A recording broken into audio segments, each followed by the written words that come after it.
Watch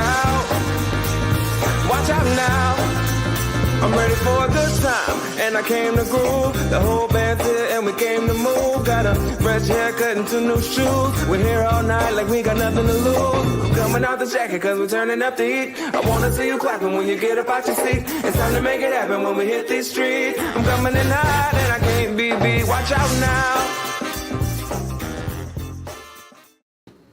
Is this thing on? We're back. We're live. World, welcome back to Chuck Levin's Live. I'm Adam Levin, and I'm here in our new studio space at Chuck Levin's Washington Music Center. We've been working hard behind the scenes for the last year trying to make this place awesome so that we could do super cool streams for you. Some of our most favorite brands, vendors, all kinds of cool stuff, makers. Everything that's going to happen here is going to be amazing, and we are kicking it off in the new studio with a great night tonight. We have Michael Pettersen here from Shure Microphones, and we are kicking off Iconic Mic Week here right now. The first event of Iconic Mic Week is starting right now. And Iconic Mic Week, why do they call it that? It's May, so we have 5.2. That's today. That's a Shure microphone. Beta 52. You got 54, you got 56, you got 57, you got 58, you got 59. We'll get to that later. You got it all. You got it all. The first week in May is Iconic Mic Week. You heard it here first. And so we're gonna talk about all things Shure, all these questions that you guys have been sending us over the last week. We're gonna load them up. We're giving away 3 microphones today. So we're going to be giving away an SM57, an SM58, and to whoever asks the best question of the night, you're going to get a custom colorware microphone. So you get to design the colors that are used on your own special, unique SM58. So don't be shy if you're watching right now. Ask questions. We're going to be looking at them in real time. We're going to throw them up on the screen. There's no one better to ask than Michael Pettersen here. Of all things that have ever happened in Shure's amazing history, we're going to hear an amazing rundown of what's going on, what got us to today, 2022, in Shure's amazing history. And if some of you ask some other good questions, but not quite as amazing questions, we still got stuff for you. We got some sweet Shure bottle opener magnets. They're awesome. And we're just gonna have some fun. We're gonna do some stuff. So I guess we'll kick it off. Michael, why don't you tell the world a little bit about yourself, who you are, how did you end up becoming the Shure historian? Yeah. First of all, hey, this is cool. I didn't realize I was the first guest in your new studio, so thank you very much about that. So yeah, when you spend 46 years at a place, eventually they say, well, why don't you become the historian? So I started at Shure in 1976. I was originally in sales. I did product management. I did application engineering. I did some what we call advanced product planning, a lot of different things. And it was around 2016 or so that I was thinking about retiring. My wife had just retired. And of course, when I told her that, she says, oh, no, I don't want you around the house all the time.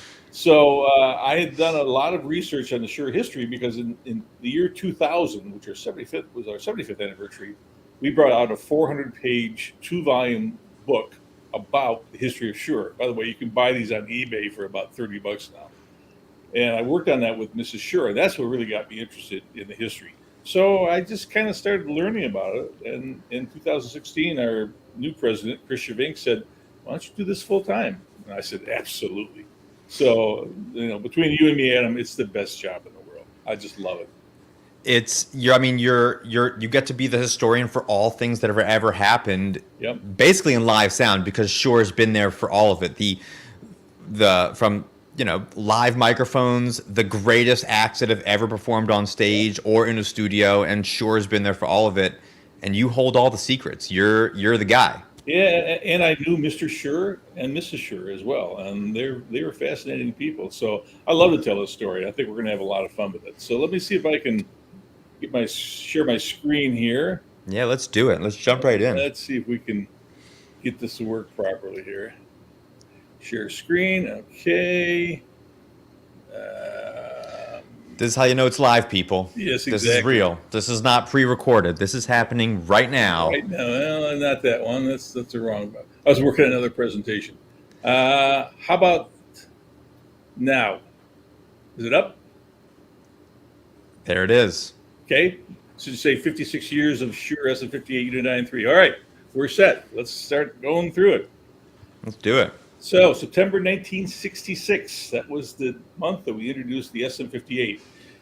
SM stands for studio microphone. We'll talk more about that later. It does not stand for Shure microphone. But inside of it, it's called the Unidyne 3 mic element. Sometimes we refer to it as the motor or the engine.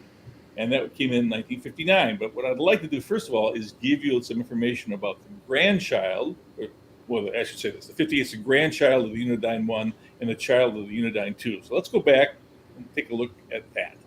So if we go back to 1939, we see the Unidyne 1. That's the Model 55, and that's the grandparent of the SM58.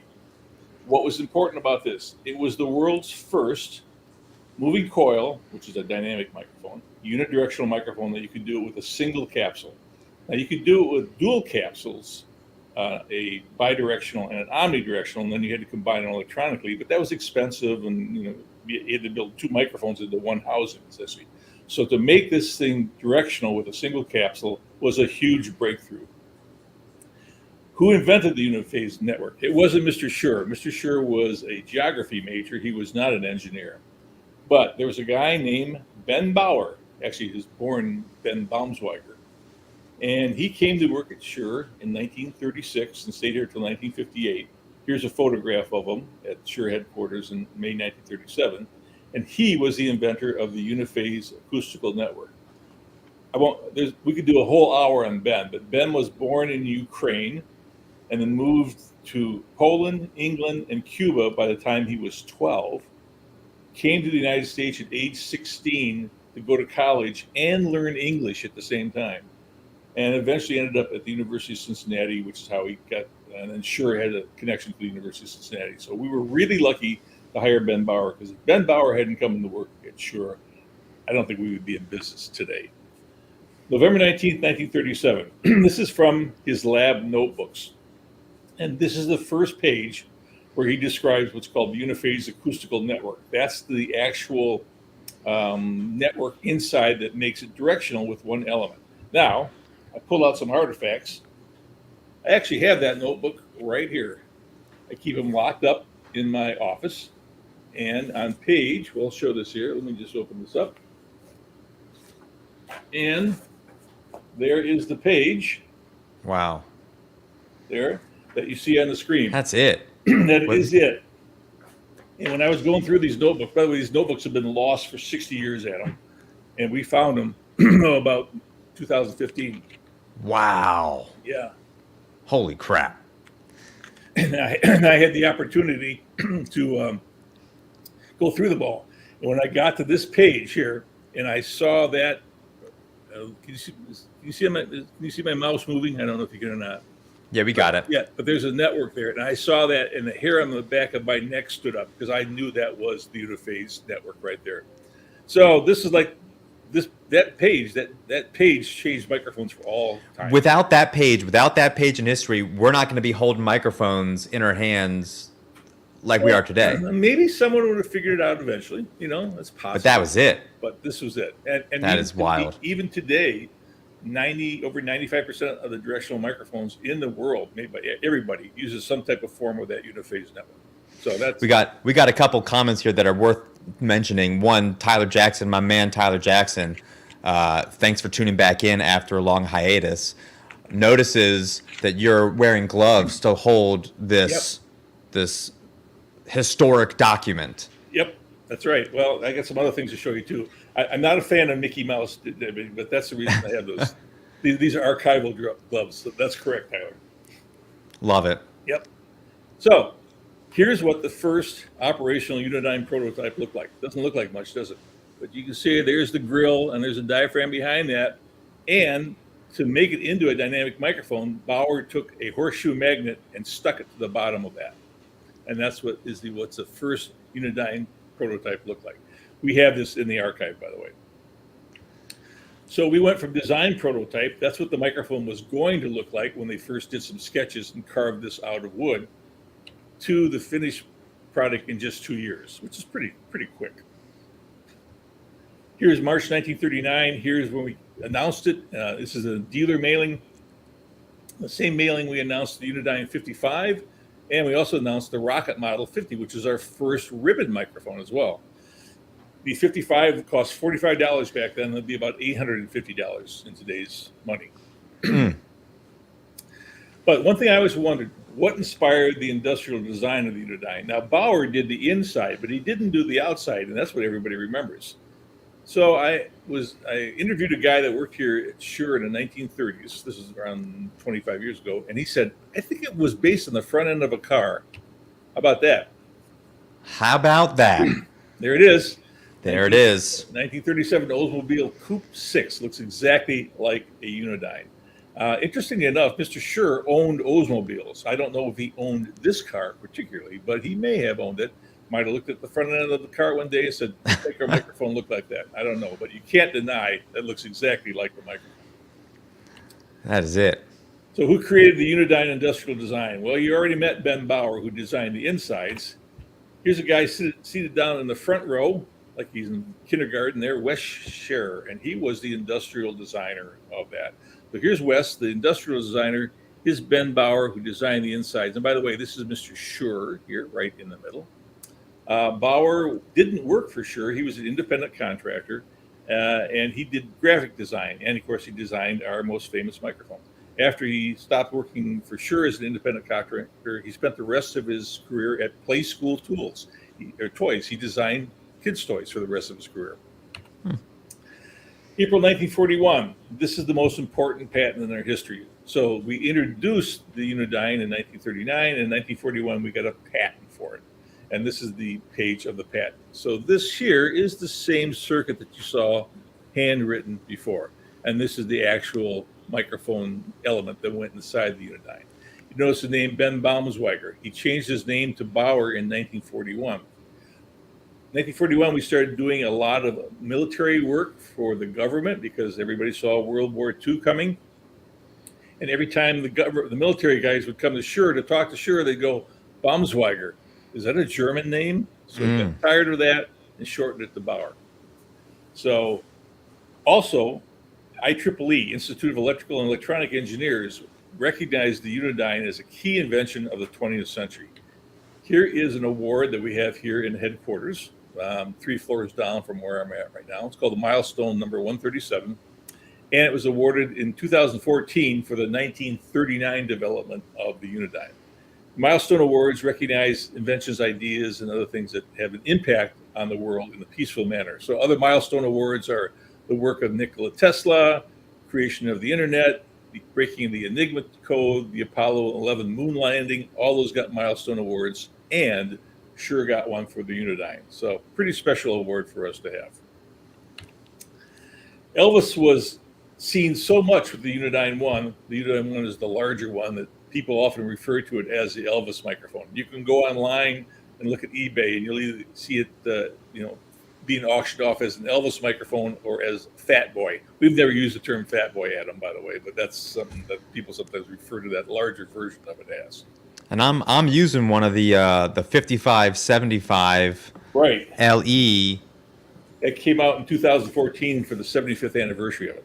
Don't call it a Fat Boy, but it kind of is. Yeah. Oh, yeah. It's big. So 12 years later now, and we bring out the Unidyne 2, the 55S. S simply stands for small. That's what it is. It's about 66% the size of Unidyne 1.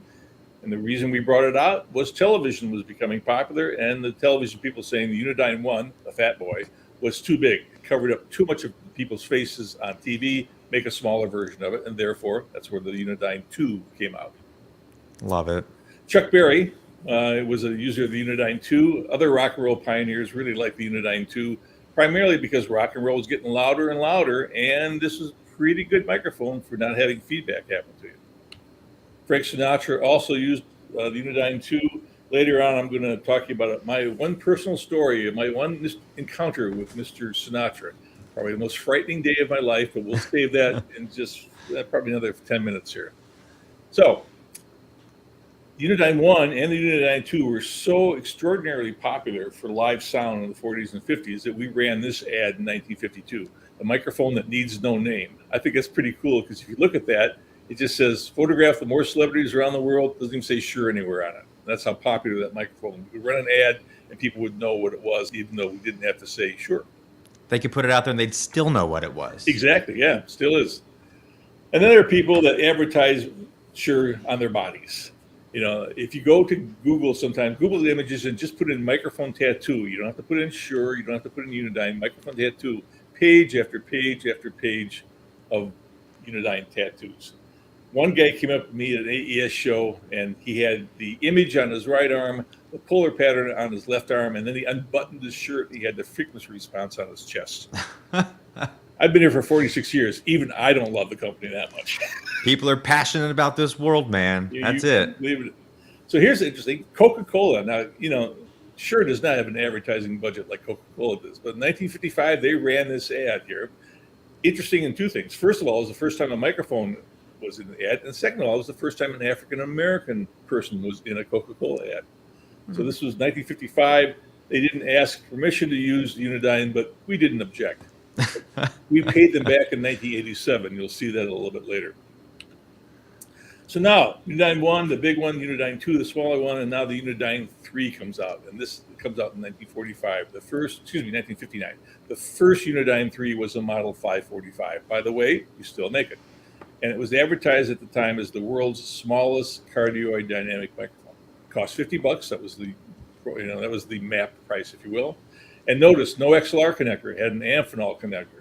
We can talk about those Amphenol connectors. A lot of your listeners probably don't know about them, but they were popular before the XLR connector came along. Here's the inventor of the Unidyne 2. So Ben Bauer did the 1 and the 2. Here's the Unidyne 3. This is Ernie Seeler. And interestingly enough, he was born in Cuba and joined Shure in 1953 and 1997. Ben Bauer also lived in Cuba as a youth. As a matter of fact, in the late 20s, both Ben and Ernie were in Havana at the same time. They didn't know each other, but they were there at the same time. So the Unidyne 3 was Shure's first unidirectional microphone where the performer sings into the end of the microphone, not into the side of it. So it's called an end-fire microphone.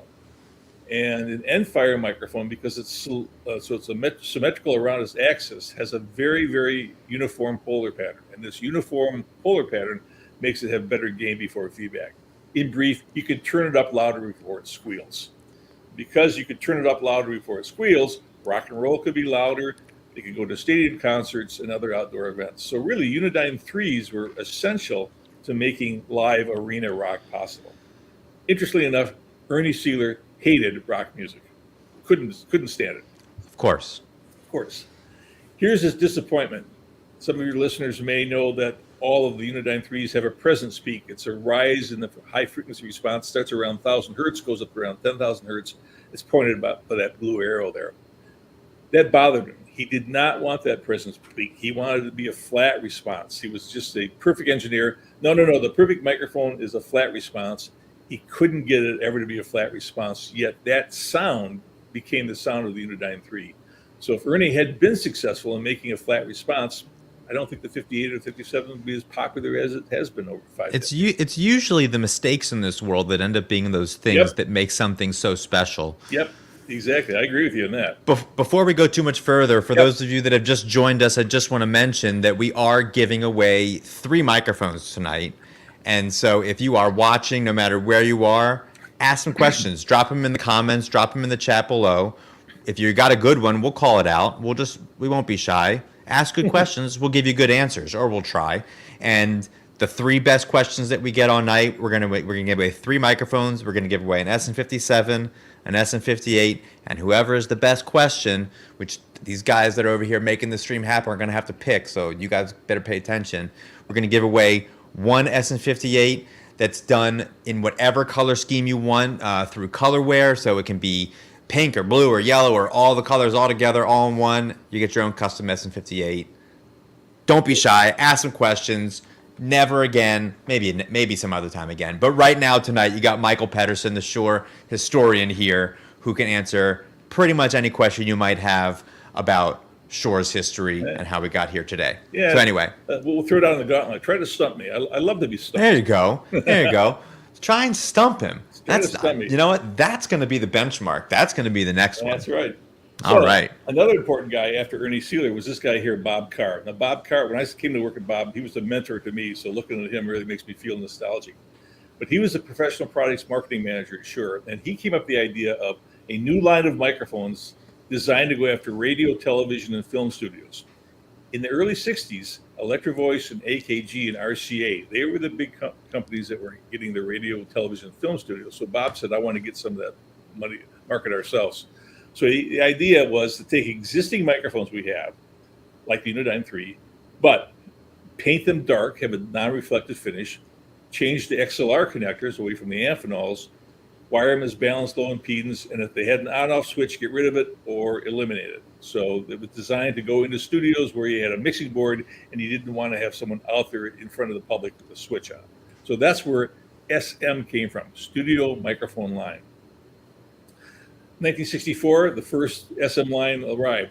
First of all, there was the SM3, and there's a drawing of the SM3, but interestingly enough, we never brought it out. We've got a couple of prototypes, but it was never brought out as a product. This is a ribbon mic. And we had a 5 and an SM33. Some of the older listeners may know that the SM33 was Johnny Carson's microphone on his desk for many years. So we came out with these 6 microphones called the SM line. And the first Unidyne 3 one was the SM56. And here's the SM56. Looks like an SM57 with a stand mount on it. That's pretty much what it is. $81 in 1964, had a non-reflective gray finish, XLR connector, and there was a front plate cover which covered a 3-position switch, which gave you high impedance, off, or low impedance. Interestingly enough, one of the first areas or venues to start using these was Las Vegas. They had a big problem with microphones being stolen after shows. So they loved the SM56 because they could put Loctite into the threads at the bottom and lock them on the stands and people couldn't steal them. Or maybe the musicians couldn't steal them. I don't know who was stealing them, but Vegas loved the SM56. We also started a program of Unidyne 3 gold microphones in the 1960s where we would give them to artists. And here's Sammy Davis Jr. at Shure in 1964, and he's receiving a gold 545 engraved with his name on it. So we had this whole gold series of microphones in the 60s and 70s. It kind of faded out in the 80s. Beatles used the Unidyne 3 in, again, the model 545 in 1965. Here they are in Chicago at Comiskey Park, our baseball stadium, now torn down. And they had 545s there. But I love this. Biggest band in the world. And if you look really closely, you see the foam windscreen is being held on by rubber bands. I mean, that's how crude it was back then. So Shure had loaned to the Beatles management 12 545s that were going to be used for their summer 1965 tour. And the deal was, when the tour was over, those microphones were going to be sent back to Shure, and then Shure was going to auction them off for charity. Great idea. So the tour ends late August 65. A month goes by, no Beatles mics come back. 2 months go by, no Beatles mic come back. So our PR department finally calls up Beatle management and says, hey, where are those microphones you promised? And Beatle management says, oh, we shipped them back to you. We shipped them back to you the day after the tour was done. He said, well, did you put any notes in the box or something? No, we just shipped them back in a cardboard box. Well, it turned out that our service department got these 12 545s. There was no documentation inside. It didn't say who they came from. They didn't know what to do with them, so they scrapped them. Oh, well. Oh, well. Oh, well. So goes history. So goes history, exactly. So in 1965, we bring out the SM57, which, of course, you're giving away tonight. It started out at $63. Just so you know, the SM57 and the 545 are fraternal twins. They're not identical, but nearly so. Of course, different finishes, one has a switch and so forth, but basically they're the same microphone. In 1966, the White House Communications Agency started using the SM57 for the President of the United States, Lyndon Johnson. One of my jobs, Adam, we didn't talk about this, but for 25 years I was Shure's liaison to the White House. So I started working. Oh, wow. Started working in the White House in Bush number 1, Clinton, Bush number 2, and Obama. Do you know how they landed on the SM57 being the microphone Yes. for the president? Yep, that's a whole nother story. What the short version of it? Let's do the short version. The short version. Give us a taste. The short version of it, it's rugged, it's reliable, it sounds great, it's a dark color, and they've never had a failure in over 50 years. So they just stick going, just keep with it. Now, there's a much longer version we could do. In fact, I'd be happy to come back and do another one if you want. There you go. We might have to. Right. But there's not been a single failure in 11 White House administrations. But I do like to say there have been more lies told through SM57s than any other microphone in the world. In fact, I will show you here. You can quote him on that too. We quote him on that. Here is two SM57s with the old style dual mount that was used during Bush #1, Clinton, and Bush #2. That's it. So there you go. Presidential VIP set. Yep. And by the way, nothing special about them. They're off the shelf SM57s. Nothing. They're not customized in any way. That's the way they like it. Yep. So here we go. 1966. The SM58 hits the market. September '66. $81. First year sales, Adam, 145 units. That was a year. That was the year's sales. In fact, we didn't hit 1,000 units a year until 1971. Suffice it to say, it was not a hit when it first came out. So we got a question here. Since you've talked about the 57 and the 58, are the SM57 and the SM58 the same microphone with a different outer shape? Yes. Yes. Yes. Yes. Yes. Yes. No matter what you read on the internet, it is the same motor inside a Unidyne 3.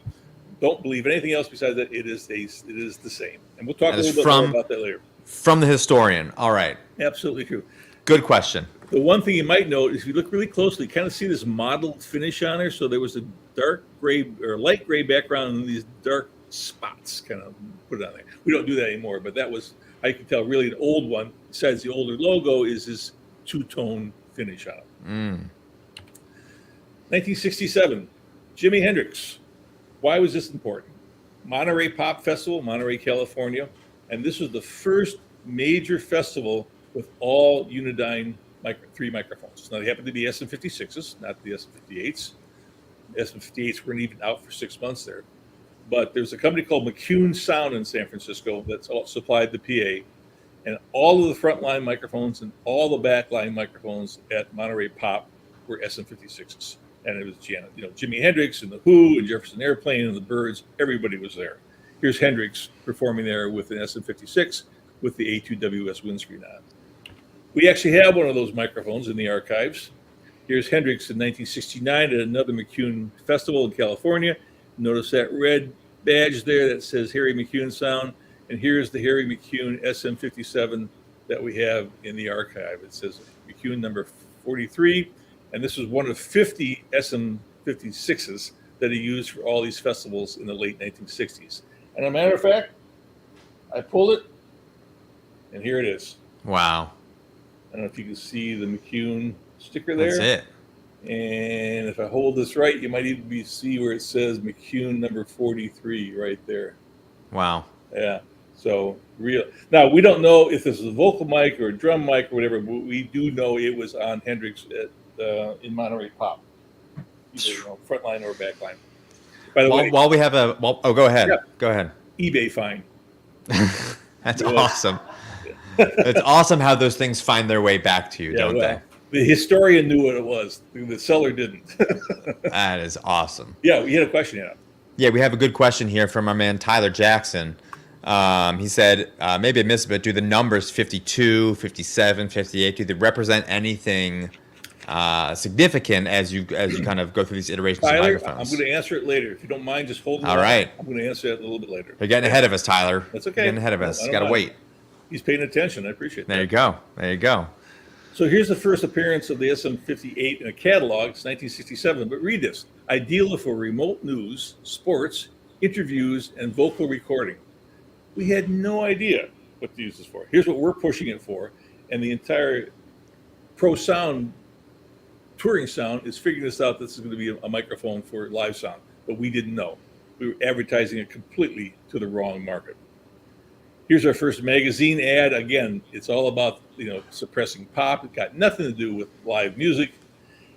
And it's all about broadcasting, because that's what we thought. SMO, this is for broadcasting. And then we're just kind of heading down that road, and it's the wrong road. Believe it or not, 56 to 57, 58 were so poor sales that we were considering discontinuing in 1970. Can you imagine? No, I can't. I don't think the whole world can imagine that. I know. Now, Roger Ponto, Your phones would not have the emojis of the Right. microphone that you want to use all the time if that had happened. Yep. So a guy who hired me, Roger Ponto, who hired me in '76, he had a lot of contacts in Las Vegas, and he said, "Hey, let's take this out there. Maybe the SM58s would be good in live Las Vegas showrooms for live sound." And of course, really, Las Vegas is where the SM58 really started to gain some traction, because also bands would come through there to perform, and they would use those microphones and like they heard. So thank you, Roger. Roger passed away last year, and he was a great guy. Wow. 1972, here's our first music store poster with a 58 in it, Mick's mic. Of course, that's Mick Jagger and Keith Richards, in case you've been asleep for 50 years. But you notice there's no mention of the model. It just shows it, but it doesn't say SM58 on it. It's all about the Stones. And also, 50 years ago, here's the first contract that Stones signed with Shure for artist endorsement. If you look at carefully in the bottom right corner, notice there's no SM58s. They wanted 20 SM53s, not one of our greatest microphones. But this is the first contract that we had the Stones to do endorsements. And by the way, they've been using our stuff since 1963. So here's the first magazine ad with the SM58. I had first poster before, shown for live sound, but the SM58 is never mentioned in the entire ad. It's just got a photo of it, but no one mentions the model number. In fact, someone says, "Well, that's an SM58." No, that's not really. It's called a PE50SP. You'll notice it's got a different closing ring, and it's got a switch on it. So again, we haven't really figured out yet that this SM58 is being adopted by rock and roll. In brief, my friends, we were slow to understand this. The market knew it, but Shure was not very hip to it. Here's the first ad we did about the SM58, connecting it to music recording.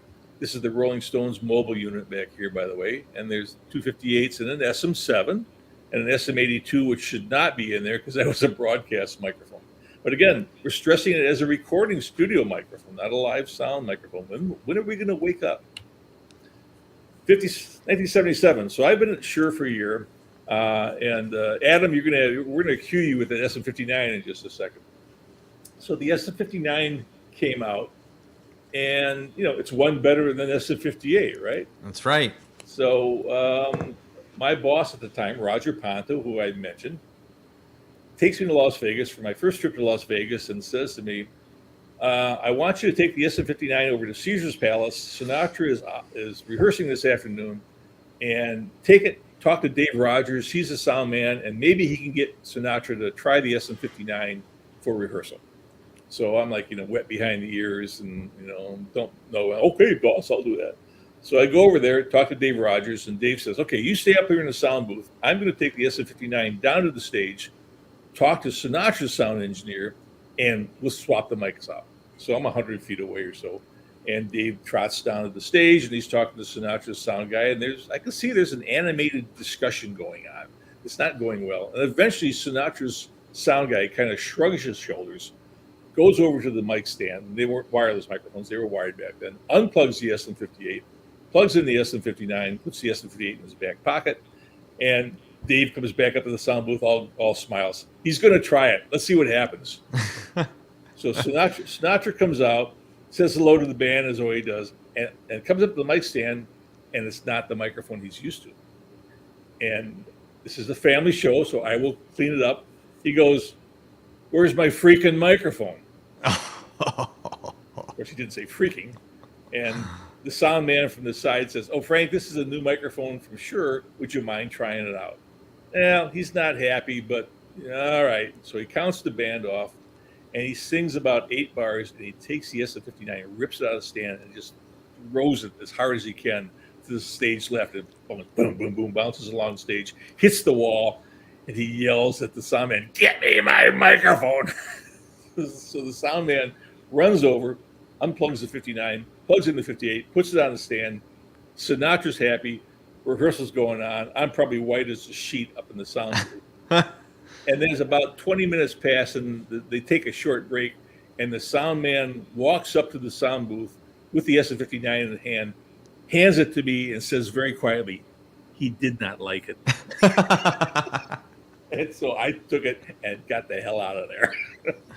So that was And after hearing that story, we just so happened to actually find one of these in our possession here at the store. This is not approved by Frank Sinatra, everybody. Not approved. And I'd be interested if your viewers would write in their comments about, do they like the way that microphone looks or don't they like the way the microphone looks? What do you think? Yeah. What do you think, world? I have an opinion, but we'll go on from that. But anyway, so that was my one encounter with Frank Sinatra. And that's why I have under that photo, tell that kid from Shure not to come back. So, here's a 1978 ad comparing the SM59 and the SM58. I don't think even if Sinatra had read this ad that he would have changed his mind. So 1982 now. It's 16 years after we bring out the SM58, and we finally have figured out that, oh my God, this works good for rock and roll. So we do our first ad about using the SM58 for live sound for rock and roll and pop and R&B. And that's the ad itself. It's really kind of aimed at the sound man as opposed to the entertainers. 85, we bring out another ad linking the SM58 to certain models and to certain artists: Mick Jagger, Pete Townsend, Tina Turner, Ronnie Millsap, Eddie Rabbitt, and Randy Owen. He's the only guy I don't know. I don't remember that name, Randy Owen. But the other names I know. So now we're starting to get it. Oh yeah, like big name people are using the 58. Here's where we turn the tables on the Coke. So we basically said some products could not be approved. It's the real thing. So we didn't ask permission to use the Coke bottle, just like they didn't ask permission to use the Unidyne too. But Coke, I think, saw it as free advertisement. So we got. What's fair is fair. That's fair is fair. It's a nice ad. Right? This is the best poster we ever did. I think this thing should be a T-shirt. I think. Amen. Isn't that fabulous, man? If you're watching this right now, check this poster out, and if you think this should be a poster or a T-shirt today, drop a comment. Let us know, because we also think this should be brought back. I've been pushing it, and I've been here for 46 years, and eventually you get he knows a lot, but he's the old guy. Come on, that's hip. That's it. That is it. I would wear that proudly. Yeah, man, I love that ad. So it's the mid-1990s, and the 1 millionth SM58 is finally manufactured. Now realize this is 30 years after it was introduced. And this is a photo from the mid-90s of Mark Knopfler and Sting with, of course, SM58s. Decades of rock and roll abuse. Peter Townsend, of course, likes to wreck his guitars. Well, Roger Daltrey likes to swing his SM58, and he's been using his SM58 as a weapon, something to do on stage since the 70s. Now, unfortunately, we tried to get this video to play, and it did not play through this platform. So if you're watching this and you want to hear 2 minutes of Roger Daltrey talking about the SM58 and why he swings it and how he decides to destroy it, all you got to do is search YouTube, Shure, Roger Daltrey. Put them in Google, YouTube, Shure, Roger Daltrey, and this video will come up. Sorry, we can't play it. That's homework for everyone that's watching. You all got to. You thought you were done with homework. You're not. You got to watch that. It's important. It's hysterical. It's really funny, and you're gonna love why he swings the mic cable. But speaking of that, there is a Roger Daltrey SM58, and it was the only one he ever had that failed. And he wasn't upset, but he sent it back to us. He said, "Could you just tell me what happened?" By the way, you can see it's dented there. He hit the floor at least once. Well, we did. We x-rayed the entire thing, and it turned out the failure point was right there in the cable. Microphone works just fine. So when we finished up, we said, "Do you want it back?" He says, "Hey, would you like to have it for your archives?" And we said, "We'd love to have it for the archives." So there you go, a real live Roger Daltrey microphone right there. And while you're holding up another historic microphone, we had a great question from Edward Nowak, who asked, what kinds of precautions do you take in preserving these historical microphones like that? That's a great question. We have an archive. It is basically, I don't have an archival box here. We keep the microphones in special archival boxes, acid-free and so forth. It's temperature controlled, but not particularly. But you don't have to really worry that much about microphones regarding that. We have a huge database. We have actually one of every product that we've ever made, and then they have specialized ones like this. But they're Shure microphones. We don't really have to do too much except keep them out of the sun and keep them dry, right? So that's it. Yeah, I'm imagining like a miniature version of like Area 51, like in Indiana Jones, and they walk in, there's all the crates and everything, and you just know exactly where everything is, all safe and sound. Yeah, we've got these big rolling shelves that they close up against each other, and then they open up when you want to get to certain things. This way you get more in there. But it's really cool. I mean, one part of a job I love is just sometimes I'll go back there if I have a slow day and go back there and just open up and pull something off the shelf and see what I find. That's awesome. Cool. But again, one more time, YouTube, Shure, Roger Daltrey. Definitely worth it. Do it. Do it now. 2008, Mrs. Shure pens a letter to Roger Daltrey of The Who, and it's about them going on their 27th concert tour. And I took out Roger's address here for obvious reasons, but he was so delighted to get this, and he wrote her back just a lovely letter. He's I met him once. He's a very nice, humble guy. I think if you ever get a chance, probably won't happen, but really interesting guy. So this is the letter from Mrs. Shure to Roger. And on the flip side of that, he was very honored to receive that. Rose Shure's no slouch. I know my dad, one thing that he was most proud of was he got a letter from Rose Shure one time, and he waited for that for a long time. There was a question earlier that actually someone asked, and maybe now's the time to ask it. Yeah, go ahead. It was let me see if I can find it. Hold on one second. That's it. You found it. You found it, Sam. Good job, Sam, behind the scenes. Yeah. Tyler, our man Tyler, that's 2 for Tyler. Tyler's leading the charge right now. I think it's 3 for Tyler. Yeah. Was it Mr. and Mrs. before or after it was the 2 Shure brothers? The 2 Shure brothers, the brother joined Shure in 1928 and left in 1930. So he went on to be actually fairly successful in the air conditioning business.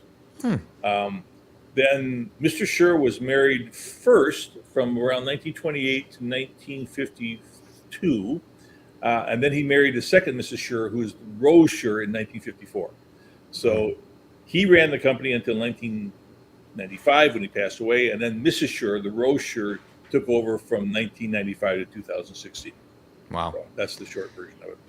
We got another great question that just came in from Jeremy Baker. Okay. As we're kind of going through the archives and looking at all these cool microphones, are there any specific mics wanted for the archives that are lost or hard to locate? Great question. I'm on eBay all the time, Jeremy. In fact, I found one today. I'm looking for it.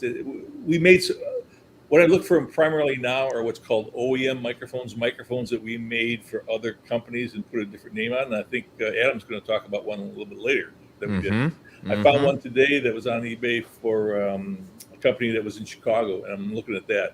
The one thing I really, really, really, really, really want, I've only seen one in my entire life, is in 1933, we made a condenser microphone. Now, we've got the condenser microphone, and we got the power supply, but there was an accessory that was this really, really cool Art Deco looking mic stand, where the base of it almost kind of looked like the Empire State Building. And you would put your power supply underneath that, and it is just the most coolest Art Deco stand I've ever seen. I've only seen one. It was with a collector up in Milwaukee. Now it's with the collector out in Oregon. And I said, we'd be really interested in maybe buying that. And they said, how about $20,000? I said, oh, thank you. You can just keep it. But that's about the only thing that I'm really looking for, because when we bring out a new product, even today, we always take 2 examples and put them in the archive. So we're not really missing too much. In 2017, we decided to honor the SM58. We partnered with The Who, and Paul McCartney has also been a big user of our microphones for years, and came up with these specialized microphones with custom graphics on them. There were 600 of each. Of those 600, 10 of them were signed by the artists, and those were auctioned. All of them were auctioned off, and then all the proceeds went to charity. I see these on a regular basis on eBay unsigned. And I did see one signed by McCartney recently that somebody wanted $3,000 for. I don't know about that, but they're kind of cool looking if you ever do see them. This just happened. 2022, United Kingdom comes out with a whole series of postage stamps honoring the Rolling Stones. And of course, what's right in the middle of that? Postage stamps there. And What else? SM58, which is pretty cool because it's exactly 50 years after this mixed mic poster came out. That's awesome. So, talk about free advertisement, right? We don't even have to pay for this. People are buying the Stone stamps and sticking them on envelopes. So here's a question. How many SM58 mics have been sold since 1966? So I know you all can't wait for the answer, but I'm going to tell you less than 1 billion, because if I told you, I would be fired immediately. So We can't have that. sorry to let you down about that, but it's a lot of them. I can just tell you that. It's a lot of them. Yeah. All right. Little John Cleese is a favorite of mine. Let's answer some SM58 questions, common 58 questions. The model number, Tyler asks, it's not a mystery. It's a numerical sequence. We had the 55, we had the 55S, we had the SM56, we had the SM57, the SM58. There's been a 59, there's a 60, there's a 61, there's a 62, there's a 63. Pretty boring, Tyler. It's just a sequence. Doesn't mean anything else more than that. But this SM58 actually is a registered trademark of our company.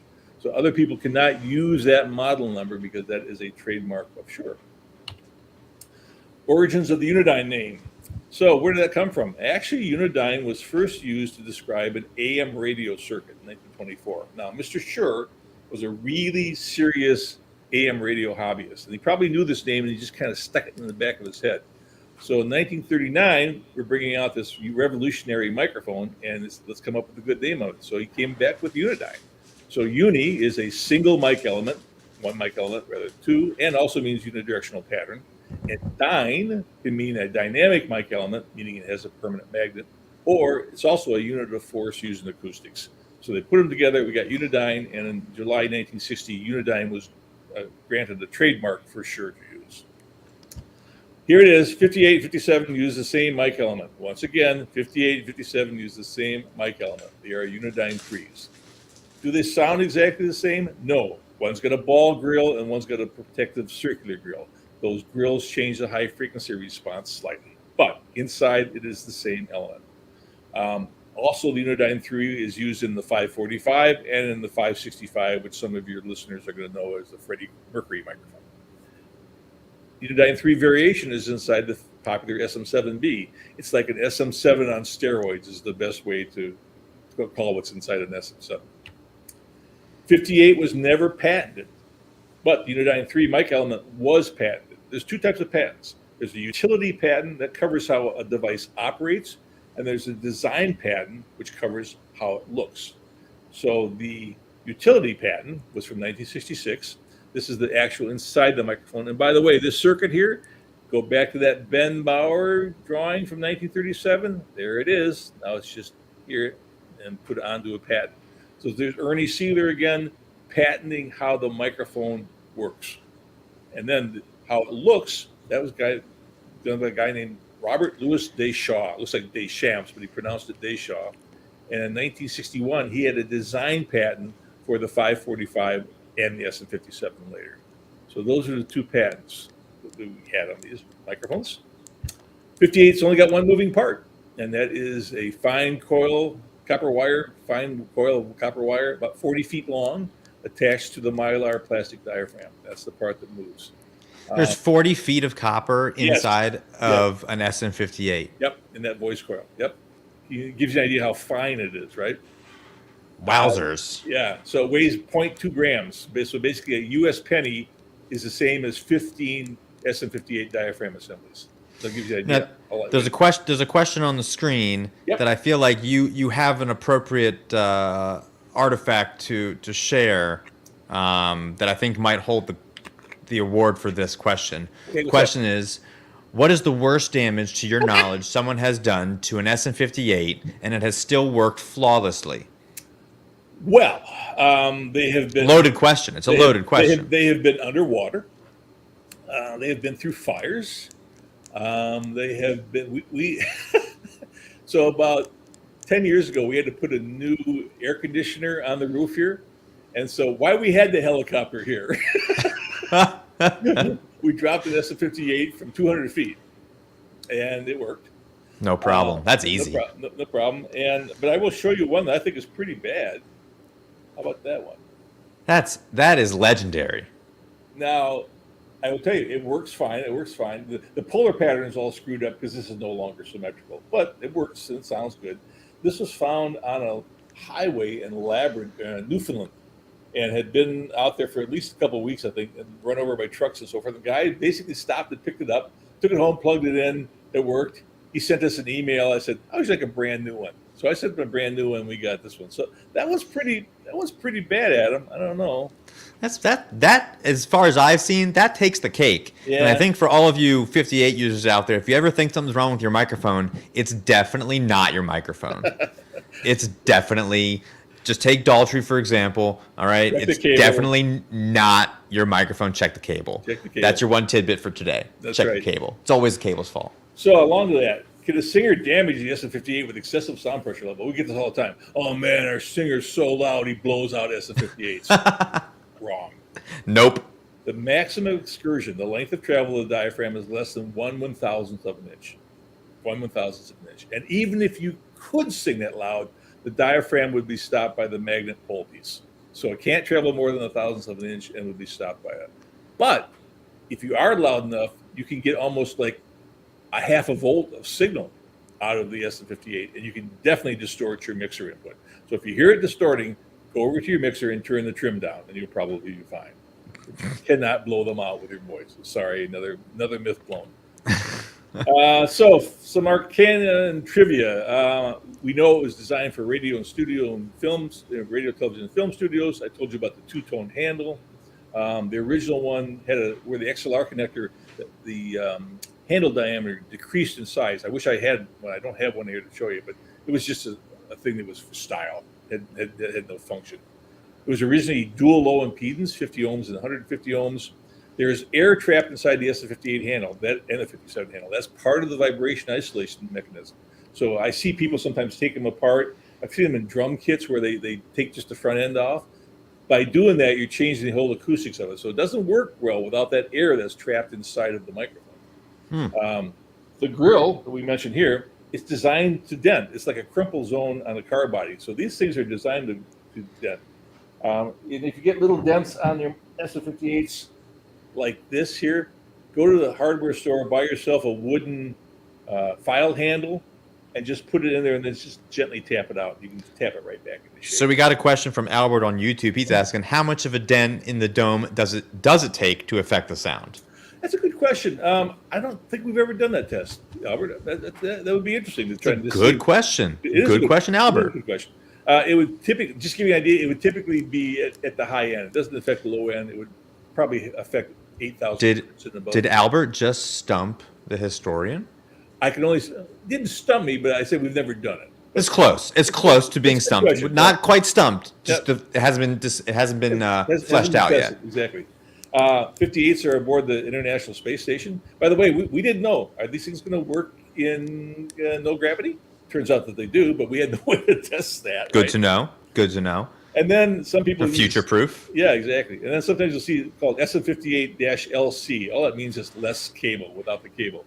And we also used to make one called an SM58CN, which we may still do, but CN stood for Canon connectors because Canon was the first mixer of the XLR. They're of the first manufacturer, right? So that's why we call it a CN. In fact, Canon introduced the X connector in the late 40s. It was X first, XL when they added the lock, and then when they added the rubber boot at the end, XLR. That's where it comes from. Wow. How about that, man? I'm nerding out, but that's deep. That's cool, man. Stuff. As a product model nerd over here, that is cool. Yeah. So here it is, 56 years after its debut, still a favorite for performers and engineers. I showed you that Roger Daltrey microphone before. My question is, do you remember your first SM58? I bought my first one in 1971. Still have it. Still works. Never bought another one. So before I undo this so I can see your faces again, there's my email, petterm@shure.com. If you have any historical subjects or questions, send me a note. I'll be happy to answer them. I do actually read my emails every day, except for the days I'm off, and we'll be glad to respond to your questions. So let me escape here, come back and see you guys and see if we have other questions. All right, I'm back. While we're waiting for some questions, questions are coming in, people, if you're still watching, ask some questions because we're giving away 3 microphones. And this addresses Jeremy's most recent question, which is, can an artist request a visually customized mic from Shure? Shure doesn't make those microphones, but there's a partner called Colorware who you can actually go to and design any of these microphones in any color configuration that you want. And that's one of our giveaways tonight. Yep. Whoever asked the best question, yeah, nice work, Emery, the cameraman. We're giving away a Colorware microphone, so you get to take your SM58, customize it to your heart's content. One of those we're giving away, as well as an SM57 and an SM58. And we're also giving away, I have a whole stack here from our friends at Shure of these really awesome bottle openers, magnets. They're awesome. Everybody should have one. Everybody could be you. You could have one of these. So if you want to get one of these, because we're going to wrap this up in a couple minutes if we don't get any more questions, 2 cool things to show. One, if you want to enter to win one of these, shoot us an email at info@chucklevins.com. The first come, first serve. Shoot me an email. I'm going to get you one of these until they run out. That's it. We'll keep it easy and simple on that. So everybody, no matter where you're watching from, no matter where you are, drop us an email, info@chucklevins.com. We'll get them. We'll get it over to you. Guys, behind the scenes, as we're beginning to wrap it up, pick those three winners, and I'm just going to share a cool microphone while we wait for any more questions. Our Shure rep, who's been our Shure rep for eons and eons, although he's not so old.